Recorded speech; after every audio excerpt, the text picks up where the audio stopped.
As I mentioned, Joe Fortunato is joining us right now on WAKR. You've certainly seen and heard and maybe take in his film study work when we've talked to him with the Akron Summit County Public Library. And Joe is kind enough to join us this morning here on WAKR. And Joe, Warner Brothers came out, announced yesterday that all of their 2021 releases, I think 17 of them, will not only go to the theaters where a lot of people are not taking them in, but also on HBO Max. And that brings to mind, where are we, first of all, in the movie industry? Are we seeing the big change happen that maybe was going to happen 5-10 years down the road, but the pandemic has pushed it front and forward? Well, first of all, good morning, Ray, and thanks for having me on. The HBO Max announcement was a pretty big game changer. I wish I had a crystal ball to say things were going to change eventually anyway or not, but it certainly has been accelerated by the pandemic. And the state of the theater-going movie industry is not very good right now. I'll give you some numbers here that are pretty shocking. Last year, in 2019, the total ticket sales for the movie industry was over $11 billion. And so far this year, it's barely over $2 billion. That's a pretty significant drop, and people just aren't going to the movies, even though some of them are open. So, Joe, what does that do to not only the movie houses, and doesn't take a rocket scientist to realize that they're hurting and some might not be reopening, but what about the guild, the actors, the actresses, the writers, and everything? What does it done to the industry in general? Well, the industry in general has slowed down production, although the production is starting to ramp back up. There's a lot of protocols in place for safe production, and you're seeing it in television. I mean, we still have a television season that's starting up, and the same is true with film. The problem we have right now is a backlog of releases that have been delayed or postponed until next year. The James Bond film has been moved a couple of times, and now it's going to be next year. Disney and Marvel have a couple of big releases that are going to be put next year, Black Widow being one of them. The Warner Brothers is decided to release the Wonder Woman 1984 here coming up just in a few weeks, and they're going to be releasing it online at the same time, kind of as, that was sort of the first one out of the gate for this HBO Max announcement that they just recently made. Joe Fortunato is with us. We're talking film study and the movie industry here on WAKR. Joe, let me ask you this, and going back to my question that I opened up against with HBO Max, is this something now that we can expect to see going forward, even once the pandemic is over with, that a lot of these movies will be going right to the opportunity to watch them on our screens in our houses? Or do the movie houses still have a chance? Well, personally, from a sort of just a romantic standpoint, I hope they do have a chance, because there's nothing better than seeing a movie in a collective environment with a lot of people, especially a comedy where you can laugh, or a thriller where you can jump out of your seat, and that seems to be an irreplaceable thing to me. But maybe I'm just old school, and maybe I'm just a dinosaur in that regard. I will say this, that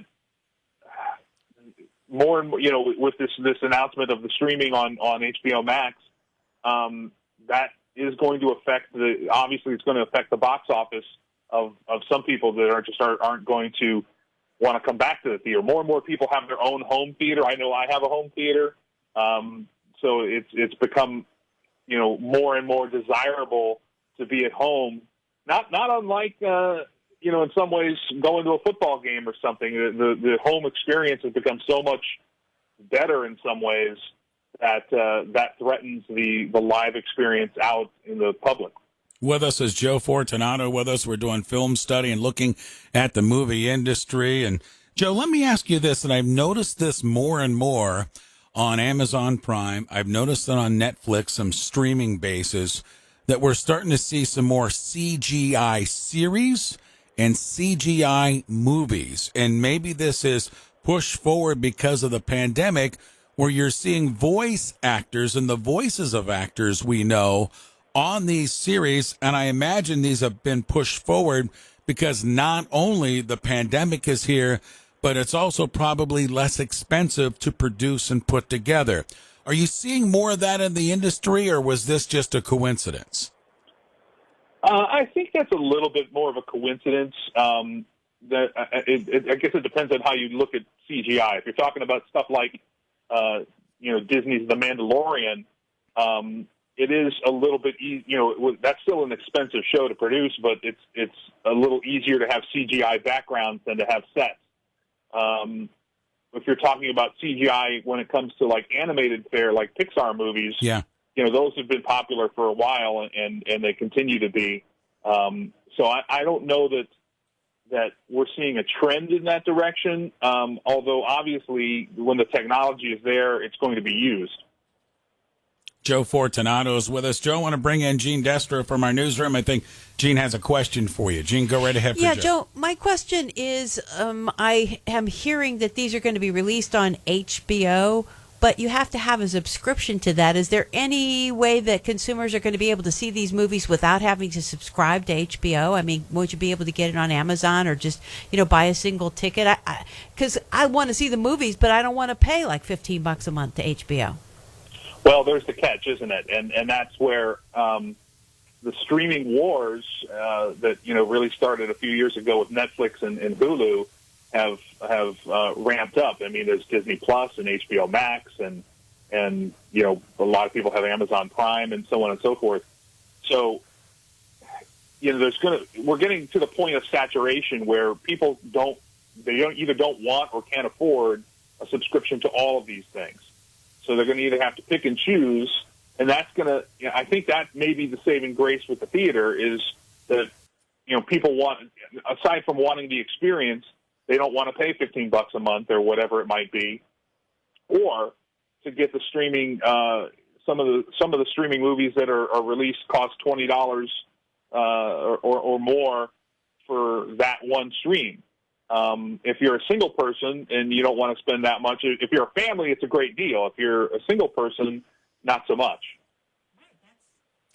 Right, that's absolutely my point. It's like for Ray and his family, he pays $20, he's getting a deal. For me, that's no deal. I mean, because I could go to the theater and pay like $8.50. I got a family of 5, for example, Joe, and we'd rented the Mulan for $20 or whatever it was, and we popped our own popcorn, had our lemonade. It was a deal for me.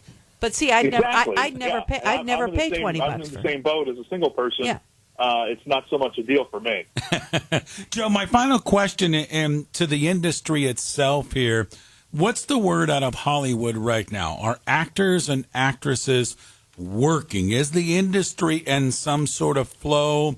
I know a few months back I talked to Corbin Burnson back in April and May, and he said, hey, no one's working right now. What's the industry like right now?